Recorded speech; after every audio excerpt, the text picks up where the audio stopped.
അവരുടെ ജീവിതത്തിന്റെ ഇരുട്ടിന്റെ വേളയിൽ അവർ ഇരുട്ടിലല്ലായിരുന്നു. അത് അവർക്ക് വേണ്ടി ഒരു മേഘം, കത്തുന്ന മേഘം അവർക്ക് വേണ്ടി അത് സ്വർഗ്ഗം ഒരുക്കി വെക്കുവാനിടയായി. ജീവിത ഭാരങ്ങളുടെ നടുവിൽ ചൂടേറിയ മരുഭൂമിയിലൂടെ യാത്ര ചെയ്തപ്പോൾ അതിന്റെ മുകളിൽ പിടിക്കുവാൻ തക്കവണ്ണം കുടകളുമായി ആരും ഇറങ്ങി വന്നില്ല. പക്ഷേ സർവശക്തനാ വിളിച്ചതെങ്കിൽ അവൻ അത് മേഘസ്തംഭം അവർക്ക് വേളയിൽ പിടിക്കുവാനിടയായി. നിന്റെ ടെൻഷന്റെ കൂടുതൽ കൊണ്ടോ നിന്റെ ആകാംക്ഷയുടെ കൂടുതൽ കൊണ്ടോ അല്ല ദൈവം നിനക്ക് വേണ്ടി കരുതുന്നത്. നീ വിശ്വസ്തയോടെ നിൽക്കുന്നുവെങ്കിൽ അതിന്റെ പിന്നിൽ പ്രവർത്തിക്കുവാൻ ദൈവം ഉണ്ടായിരിക്കും എന്നുള്ളതിന് യാതൊരു സംശയമില്ല. Praise the Lord. Hallelujah.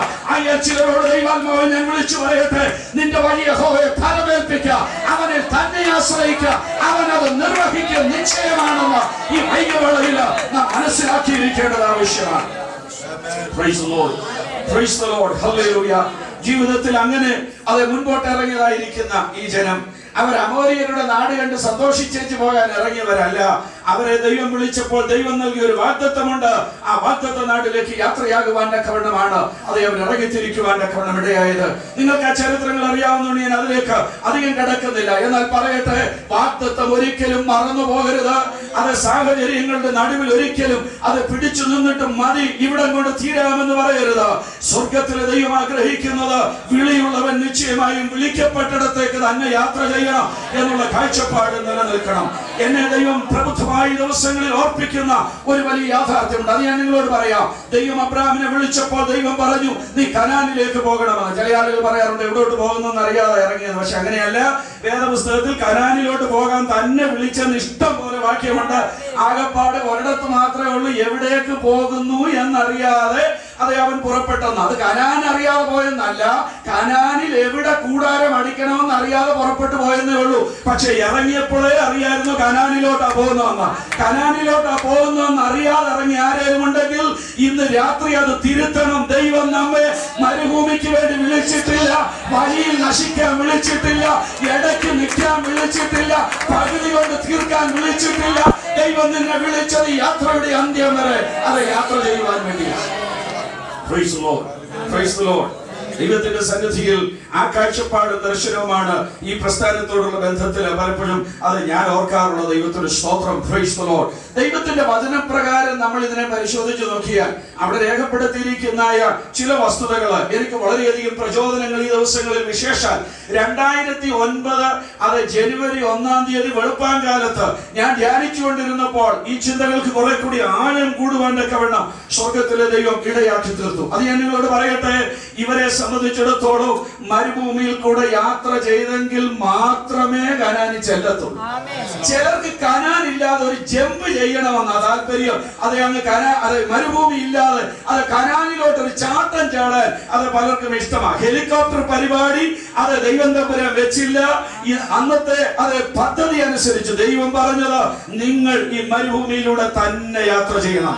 മരുഭൂമി കടക്കാത്തവന് കനാനിൽ അവകാശമില്ല എന്നുള്ളത് ജീവിത പാന്താവിൽ ഓർത്തിരിക്കേണ്ടതായ വസ്തുതയാണ്. ദൈവത്തിന്റെ സ്തോത്രം. തിരുവചനം നമ്മെ ഓർപ്പിക്കുന്ന ആ യാഥാർത്ഥ്യങ്ങളിലേക്ക് ഞാൻ വേഗത്തിൽ ഒന്ന് വന്നുകൊള്ളട്ടെ. 1-ാം അധ്യായത്തില് നമ്മൾ അവിടെ വായിച്ചത്, പിന്നെ നമ്മുടെ ദൈവമായ യഹോവ നമ്മോട് കൽപ്പിച്ചതുപോലെ നാം ഹോരേബിൽ നിന്ന് പുറപ്പെട്ട ശേഷം നിങ്ങൾ കണ്ട ഭയങ്കരമായ മരുഭൂമിയിൽ കൂടെ നാം അമോരിയരുടെ മലനാട്ടിലേക്കുള്ള വഴിയായി സഞ്ചരിച്ച് കാദേശ് ബർന്നയിൽ എത്തി. മഹാമരുഭൂമിയാണ്, ബുദ്ധിമുട്ടുകൾ വളരെയുണ്ട്. ഞാൻ അവിടെ നിൽക്കുന്നില്ല, മുമ്പോട്ട് പോകട്ടെ.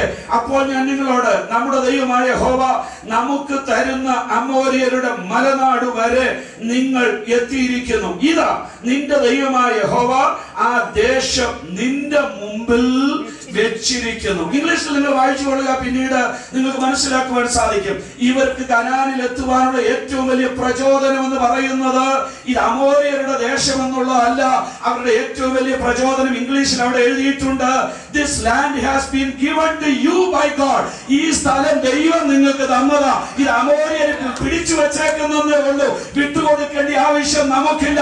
ഇത് നമ്മുടേതാണ്. നാം കീഴടക്കേണ്ടത്, നാം ചെല്ലേണ്ടതുമായിരിക്കുന്ന സ്ഥലത്തേക്ക് നാം ചെന്നേ മതിയാകൂ. കാരണം ഇതാണ് ദൈവം പ്രോമിസ് ചെയ്ത രാജ്യം. എന്തുകൊണ്ട് നാം അവിടെ എത്തിച്ചേരണം? എന്തുകൊണ്ട് അത് നമുക്ക് സാധിക്കും? നമ്പർ 1 റീസൺ ആണ് ഞാൻ പറഞ്ഞത്. ഇത് ദൈവം പ്രോമിസ് ചെയ്തതാണ്. ഇത് ദൈവം തന്ന ദേശമാണ്. ദൈവം തന്നതാണെന്ന് ഉറപ്പുണ്ടെങ്കിൽ പേടിച്ചു പോകേണ്ട കാര്യമില്ല. ദൈവം തന്നതാണെന്ന് ഉറപ്പുണ്ടെങ്കിൽ പിന്മാറേണ്ട കാര്യമില്ല. ദൈവം തന്നതാണെന്ന് ഉറപ്പുണ്ടെങ്കിൽ കോംപ്രമൈസ് ചെയ്യേണ്ട കാര്യമില്ല. ദൈവം തന്നതാണെന്ന് ഉറപ്പുണ്ടെങ്കിൽ ഒരു കാര്യം ഓർത്തുകൊള്ളണം, ഇത് ദൈവം ഞങ്ങൾക്ക് തന്നതാണെന്ന് പറഞ്ഞ് അത് മുന്നേറുവാനുള്ള കാഴ്ചപ്പാടാണ് ദൈവസന്നിധിയിൽ അത് നമുക്കുണ്ടായിരിക്കേണ്ടത്. അങ്ങനെയാണ് ഈ രാജ്യത്തേക്ക് അവർ ചെല്ലുന്നത്. സോ നമ്പർ 1 നിങ്ങൾ ജീവിതത്തിൽ ഓർത്തിരിക്കുക, ദൈവം നമുക്ക് തന്നത് വേറെ ആരെങ്കിലും പേടിപ്പിച്ചതിന്റെ കെയർ ഓഫിൽ പേടിച്ച് പുറകോട്ട് പോകേണ്ടതല്ല. ദൈവം തന്നതിന്റെ തീർ നിന്റെ പേരിൽ എഴുതിയെങ്കിൽ ആ തീർ എഴുതിയവൻ അറിയാം നിന്റെ കയ്യിൽ അത് ഏൽപ്പിക്കാൻ. ഇന്ന് പകൽക്കാലം ഈ വൈകിയ വേളയിൽ വിശ്വാസത്തോടെ നമുക്ക് വിളിച്ചു പറയാം, this is the land that the Lord has given. ദൈവം തന്ന ലാൻഡ് ആണിത്. ആകയാൽ ദൈവസന്നിധിയിൽ ഞാനത് നേടും എന്ന് പറയുവാൻ ദൈവസന്നിധിയിൽ തയ്യാറാകും. Praise the Lord. രണ്ടാമത് ഒരു കാര്യം കൂടെ നിങ്ങളുടെ ശ്രദ്ധയിൽ കൊണ്ടുവരട്ടെ. അതിന് 29ാമത്തെ അതേ വാക്യം മുതലാണ്. അപ്പോൾ ഞാൻ നിങ്ങളോട് നിങ്ങൾ ഭ്രമിക്കരുത്, അവരെ ഭയപ്പെടുകയും അരുത്. നിങ്ങളുടെ ദൈവമായ യഹോവ നിങ്ങളുടെ മുമ്പിൽ നടക്കുന്നു. നിങ്ങൾ കാണുക, അവൻ മിസ്രയീമിലും മരുഭൂമിയിലും ചെയ്തതുപോലെ നിങ്ങൾക്ക് വേണ്ടി യുദ്ധം ചെയ്യും. രണ്ടാമത്തെ കാര്യം, ഇത് നമുക്ക് അച്ചീവ് ചെയ്യാൻ സാധിക്കുമെന്ന് പറയുവാൻ അവിടെ എഴുതിയിട്ടുള്ളതായിരിക്കുന്ന സംഗതി നിങ്ങൾ പ്രത്യേകം ശ്രദ്ധിച്ചുകൊള്ളുക. നിങ്ങളുടെ ദൈവമായ യഹോവ നിങ്ങളുടെ മുമ്പിൽ നടക്കുന്നു. നമ്മൾ ഒറ്റയ്ക്കല്ല ഈ യാത്രയുടെ നടുവിലായിരിക്കുന്നത്.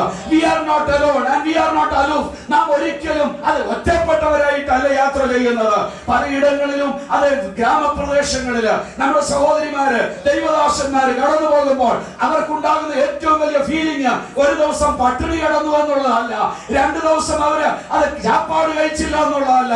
എന്നാൽ അവരുടെ കൂടെ നിൽക്കുവാൻ ആരുമില്ലാത്ത വേളയുടെ നടുവില്, നിരാശയുടെ നടുവിലെത്തുമ്പോൾ ഇന്ന് വൈകിട്ട് ഞാൻ വിളിച്ചു പറയട്ടെ, ഒറ്റയ്ക്ക് ആയോധനത്തിന് അവൻ നമ്മെ വിളിച്ചില്ല.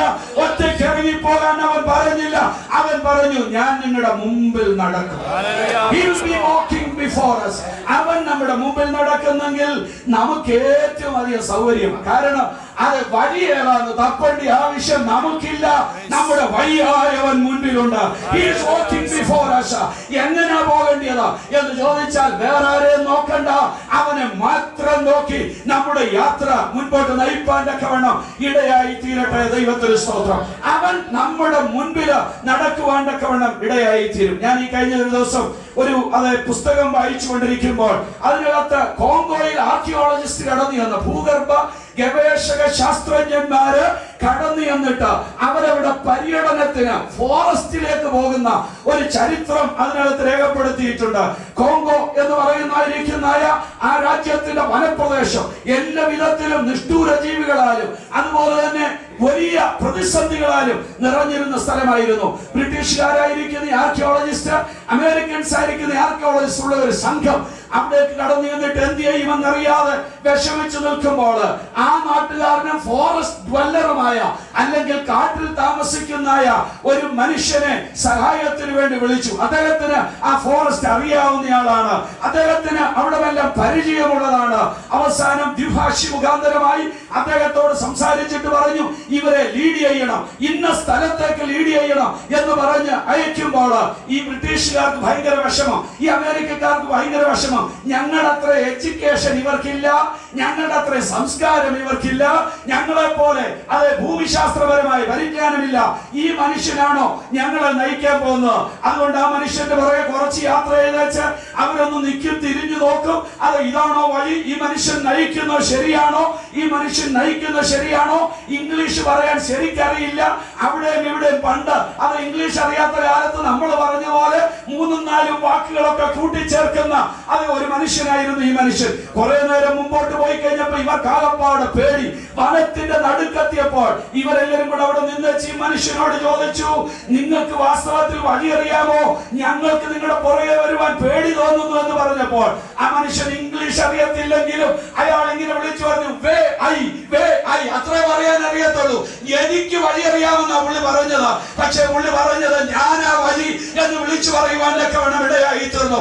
വഴിയറിയാതെ തപ്പിത്തടയുന്ന നിമിഷങ്ങളിൽ നീ നോക്കേണ്ടത് ഈ ലോകത്തിലെ ആളുകളുടെ അടുക്കലേക്കല്ല, കണ്ണുകൾ മുകളിലേക്ക് ഉയർത്തു.